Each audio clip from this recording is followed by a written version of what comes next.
broadcast live and direct here from Red Rocks in Golden, Colorado, the greatest music venue in the entire world. And we have one of the greatest performers in the entire world who is playing with us here today. You! That's you! This is the mighty HIRIE. How you doing, HIRIE? I'm doing good. Thank you for having me. Wow, it's awesome that you're here. Have you played Red Rocks before? I have not. It's my first time. Wow, well, what do you think so far? Have you been out? Yeah, I went out there. I ran up the stairs. It's beautiful. Nice. It's everything that, it's more than the pictures can. What did it feel like when you just first walked out onto the stage and looked up there?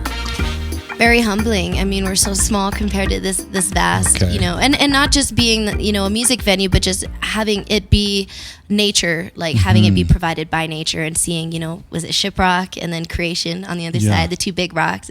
It's beautiful. Yeah, every time I'm here, I think, this is one of the most beautiful places on the planet.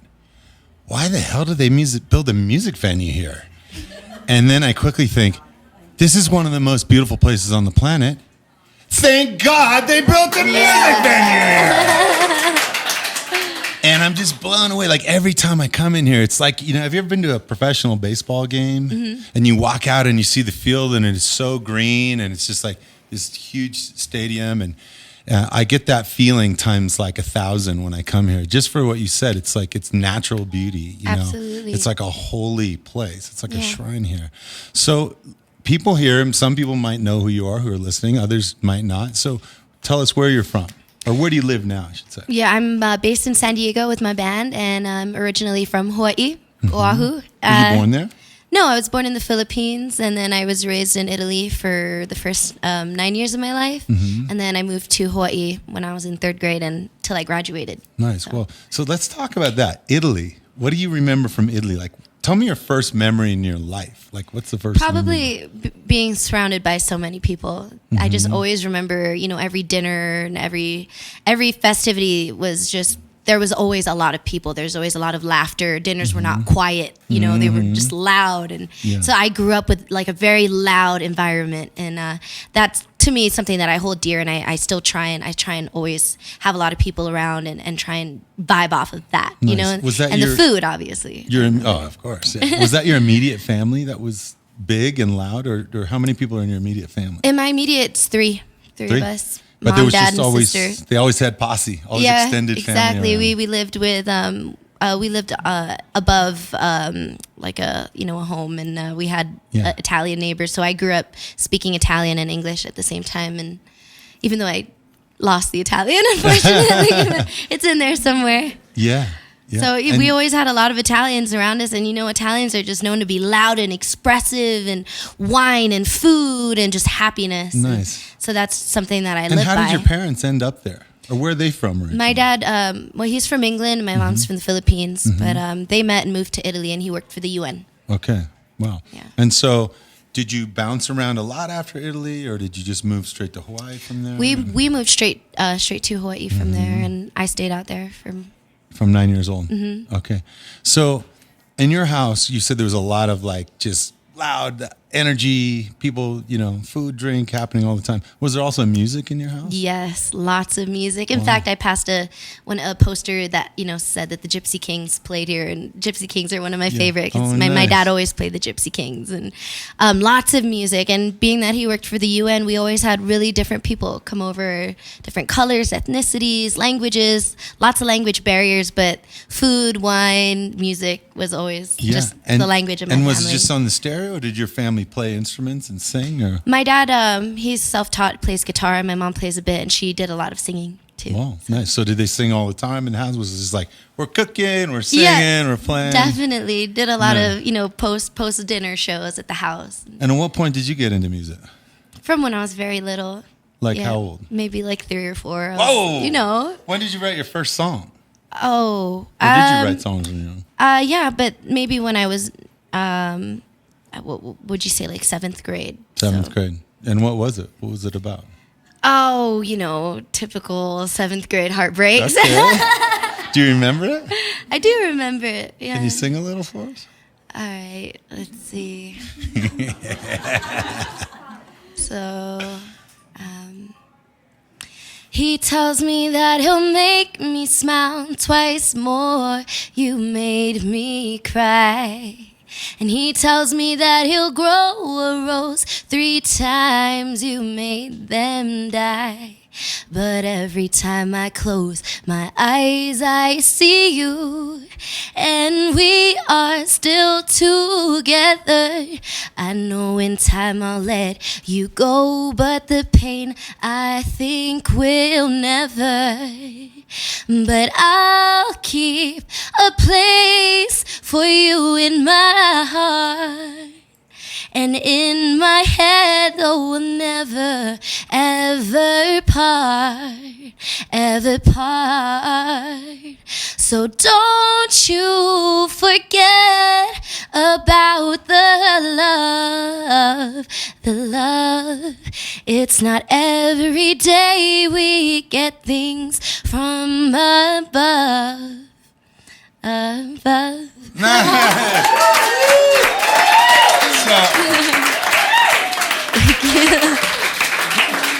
You know, it's funny you said it was just like, oh, a simple 7th grade love song. I know. But it's a lot deeper than it's deeper than that. There's some deep lyrics in there. Like, I'll grow a rose for you 3 times. I mean, 7th graders don't write that.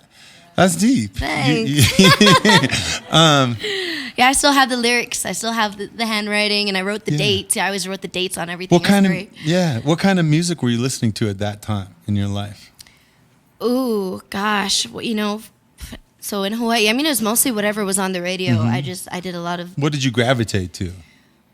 Like Hawaiian well, in music, Hawaii, or? I mean, we just have a lot of reggae on the stations. But at home, I mean, my dad would listen to a lot of Enya, Nora Jones, Gypsy Kings, Kenny G. I'm trying to think of. He was so random. It was, and who was your favorite? What was your? Did you have like a favorite record, favorite artist when you were that age? Oh, you know what? I really like Jack Johnson. Yeah, Wow. I want to say he was the first album I bought. Wow.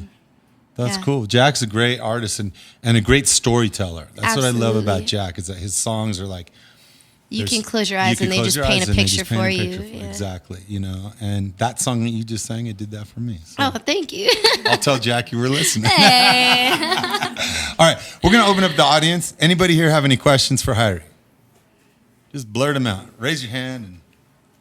Your favorite current artist? Favorite current artist? So there's this woman named Sabrina Claudio, and I've been really getting into her music, and she's the same way. She's very, she paints you a picture, and I love female singers. So when there's a new girl on the scene, I'm always, really eager to pick it up and. Well, let's talk about that for a second. What's it like to be a woman in music today? I mean, it's challenging, I think, for women to break into music who are doing something unique. You know, and most of the times we're seeing, like voice contestants or, really produced pop music. But you're doing it like from the roots up, And so what's that like for you to be in that space? I feel like reggae is such a welcoming genre, so I haven't had too much difficulty as far as just being out there. A lot of these festivals are going, ooh, a woman, yes, let's switch up this, the typical, ABAB, and let's throw a C in there, let's throw a woman in there, and so and they give you a shot, and then it's up to me and the band to really show what we have and why we are a step up, or this and that, and try and really shine. And so on one side, I don't think it's so difficult because I stand out, because I'm a female, and so people are automatically intrigued and they're willing to at least listen. But then there's always another stigma. Oh, how did she get there? How did you do this? How do you do that? Oh, it's and so you have to constantly be breaking these molds down and try and be a leader, and be on the forefront of women breaking into the scene, because it's still we're all still fighting for a place. Yeah. What was your greatest challenge as a teenager? Probably a lot of bullying. Yeah. It's just my culture. I mean, when I grew up in Italy, I went to a British school, and I had a British accent. When I moved to Hawaii, and I had a lot of bullying, and I had to shake that off as fast as possible. And then, how did you deal with it? Gosh, I just creative. Got into writing, got into books, and music for sure. I would hide, when I was worried about, somebody wanting to fight me, which happened often for me. I would run into the Polynesian culture room, and it was a music room, and I never took a music class. I never like signed up in time. Did you get in there and like pick up a trombone and go, "Come on, let's go"? Yeah. Exactly. Pick up some poi and be like, "Oh, I got you. Come on, let's do this." Yeah, but I would escape. I would go into the little sound booth, and I would teach myself. And some how did that piano affect you, like inside? I mean, apart from running, definitely affected me. I definitely still care a lot about what people think, and constantly trying to be a version of what I think somebody wants. And so I'm always reminding myself that being me is enough, and that is in itself is admirable. You know. What advice do you have for teens today who are going through bullying? I mean, bullying's to a whole new level. You can't just hide. You pick up your phone and you're texting your mom, and then some crazy thing comes, you know, over Twitter or something. I think most importantly is not to lose faith, and to know that it's just a stage. Being a teenager is just a stage, and you just need to make it out alive. You know, and so reminding yourself to have the right friends. I think, you know, that's kind of cliche, but being around people who make you feel like you is something that you can't. You know, you can't pay for that. You can't pay for good friends. And so always invest in that. Right on. That's great advice. All right, well, I'd love to hear a song. Okay, cool. You got some of your band here. I'm going to let you pop in here so we get a little bit of sound on this mic right here. Let's have my guitarist, Blaine Dillinger. And what's your name, brother? Chris, right on. Sax player. So this song here is off of our newest album. It's called Queen.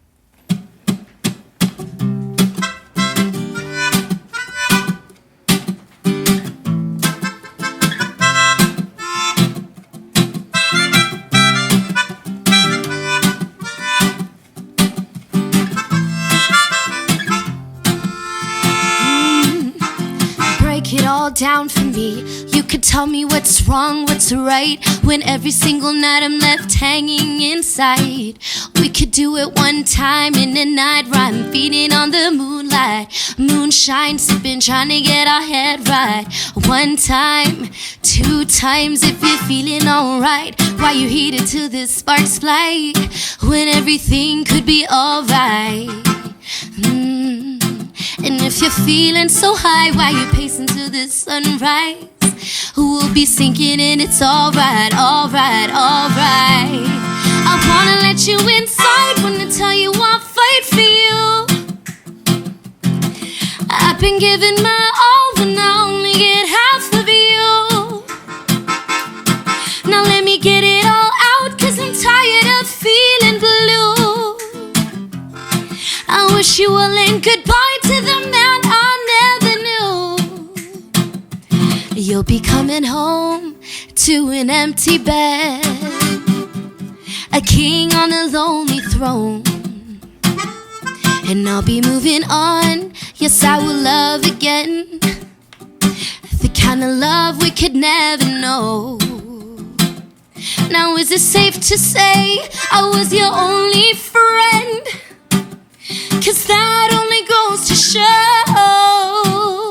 while I'm moving on, while I love again, what else will you know? I wanna let you inside, wanna tell you I'll fight for you. I've been giving my all, and I only get half of you.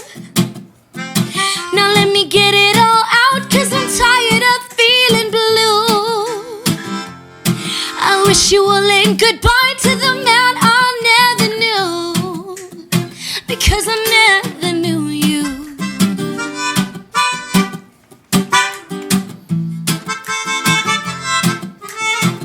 And I guess I never know, no.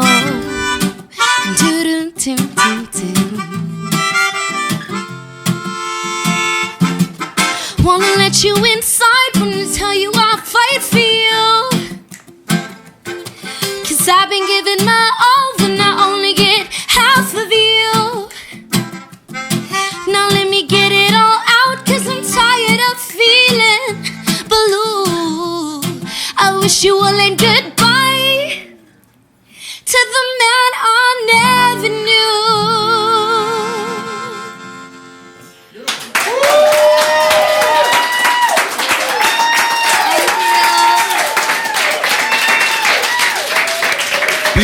beautiful song.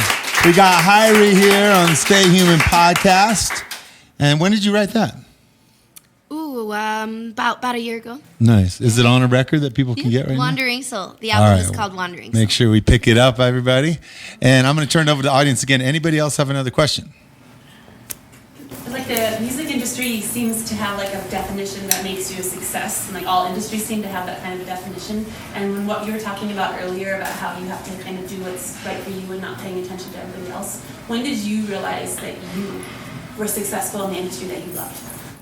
Oh, I mean, I don't think I'll ever feel like I'm there, you know? But when people like your music and you see the same faces in the crowd and then the crowds are gradually getting bigger, I mean, that is success. That's like, wow, thank you, you know? And it's built off the hands of everybody that hits play or comes to the show, buys a ticket to see you at Red Rocks for the first time. I have some fans that are flying in. I mean, and it's, to me, I'm like, God, you know, I could have never paid this much for a show. I could have never bought a plane ticket, and I'm allowing my dreams to take me where I need to go, because there's absolutely no other way I could do that, you know? You can see the passion in your music just from sitting right there. What is your musical mission? Like, do you have some purpose that what do you want to achieve when people hear your music, or at the end of your career, what do you want people have said about you? I just want to affect people, and it be in a good way, and to help them out of something. I know that music helped me out of a lot of things, and I'm still struggling every day. You know, recently learned about being an empath and what that is to be an empath, and how to feel so much, and sometimes be, you know, kind of sucked out of your own energy, you know, because you care so much about everything else more than yourself. So for me, music is just something that flows through me, and I'm just a vessel, and my whole purpose is just to serve. And I think that, you know, having this gift and having such an awesome band and having places like this to play, all of that serves into the purpose of just music is medicine, and anybody who needs it will hopefully find their way. And so, you know, you have to keep exposing yourself. You have to be on the road doing tours, and you know, that my whole purpose, I think, is just to help people. And And what's some point in your life when music helped you get through it? What was, do you remember a time when something was happening and music pulled you through? Yeah, I mean, gosh, you know, I was there when, you know, I think when trance and house was just starting to break the surface, but I really liked it. I felt like, you know, like trance lifted me, you know, and at the time I was addicted to, you know, drugs and a lot of things, and I was dating the wrong people, and I remember, you know, trying to commit suicide. I remember being, you know, in a psych unit because I tried to overdose, and I remember that music, even though it was part of my problem, would always lift me back up and make me realize, you know, if I was listening to like Slipknot or Seven Dust, I mean, I don't know where I would be, you know. But that music saved me in a sense from, you know, I would listen to it when I would drive to school, and every day I would hold the wheel, and I would always think about, you know, making that turn off, you know, and that music I would allow myself to escape into it, and reggae in the same light. I mean, music is there for me when it's hard to communicate with human beings. Right on. Thanks for sharing that, by the way. You had a question there. Yeah, so you're always having so much fun on stage. I just want to know, what's your favorite song? Ooh. Well, right? I'm just going to repeat it so they can hear. Yeah. He said you're always having so much fun on stage. What's your favorite song to perform? As of right now, Boomfire, which is one of our songs, and it's really high impact, high energy, and I get to twirl on stage, like back and forth a lot in my heels. So Nice. I enjoy the power of that, like being able to they make room for me, and I just go ham. And That sounds super fun. Yeah. I got to get some heels so I can do that, twirling about. You know, you can twirl on any song you feel. It's your stage up there. I know, but this one's special. Nice. Yeah. It inspires you. All right. Any other questions? I don't have a question, but I want to say something. You are very inspiring. You're young. You have a lot of energy. You're right on with everything you're saying. Like Michael, stay human. You've got it. And you're very real. And I think Thank you. And we need more of that. Thank you. Awesome. That brings me to kind of our last question here. This is the Stay Human podcast. And what is it that you do in this world that is constantly judging us by our number? You know, there's a number next to our bank account. Or there's a number on Facebook, how many friends we have. Or there's all these things that dehumanize us all the time, and politics, and there's so many things out there that divide us. And what do you personally do to stay human, to hold on to your humanity? Help people. Yeah, I'm so cliche. I'm like Miss America. That's I'm not sorry. cliche at all. No, No. I think getting down, rolling your sleeves up. I'm always. I have my daughter with me. I always, if we have leftovers, we go and we look for people to give our food to, or being in nature. I mean, sometimes we forget because we're so caught up in living in a tiny little 500 square foot apartment or a house sometimes that you never leave, that you forget that being human is being outside barefoot, like in the water. And I'm the kind of person where if I don't get my vitamin D, I'm depressed.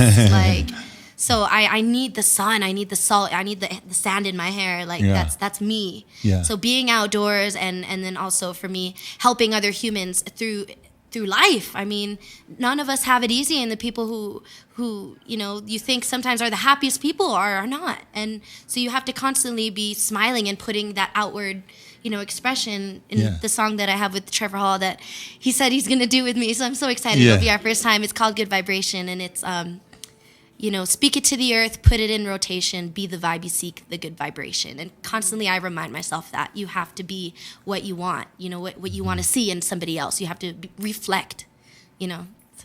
Woo! Thank you. Thank you so much for being here today. I feel like I got to know you a lot more just from this. I'm sure everybody here agrees. And we're all excited to see you perform today, and we're all excited to hear more HIRIE music in the future. And so go out and pick it up. How can folks find you on social media? So I run all my social media platforms. I'm most active on Instagram. So it's HIRIE Music, HIRIE Music. I follow you too. You can DM me on there. I'm always conversing with people, and Facebook, email. You can come to a show. At the end of my set, I'm always at my merch booth, and I'll be there for at least an hour or two. Nice. Thank you, HIRIE, for being here. That's it for this edition of the Stay Human podcast from Red Rocks with HIRIE, Trevor Hall, Michael Franti, and Spearhead on the Love Out Loud tour. Have an outstanding day, and remember, whatever you do, to stay human, y'all!